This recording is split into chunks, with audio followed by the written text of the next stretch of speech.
The Chargers' window of success is still very much open in 2025. Now, look, I know a lot of us are down right now. The Bolts are banged up. We just lost to the Giants. And the team just doesn't look like what we envisioned at the top of the season. No Joe Alt, no Rashawn Slater.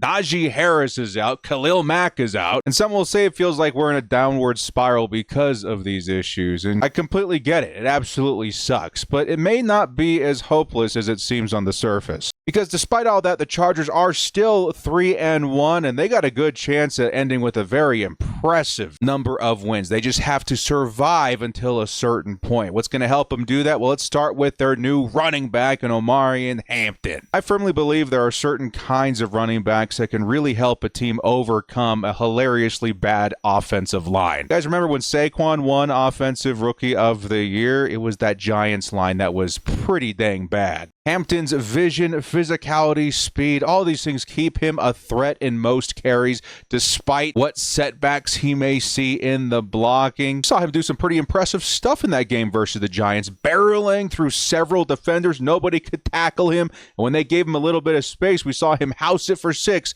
54-yard touchdown. Yeah, he's a big threat. What this will do is help the Chargers out in protecting Justin Herbert. If they can lean into Omarion Hampton, it's going to take pressure off their quarterback. Not to mention Hampton and his skill set as a receiver, giving Herbert options to get rid of the ball quick. Hampton's a big reason why I still believe in the Chargers offense. He'll help smooth things over. Next, a big thing to consider is actually the schedule and where it's at right now. This next stretch of games, very manageable. We got the Commanders, Dolphins, Colts, Vikings, Titans, Steelers, Jaguars, and Raiders to fill our next 8 weeks. That sound pretty manageable to you? I think it does, because with some adjustments, the Bolts should be able to bounce back and handle what many would consider the softest stretch of our schedule in terms of quality of opponent. And meanwhile, what happens? This all buys us valuable time. 8 weeks is a long time, and in that time, we're hoping to see some reinforcements help us down the stretch.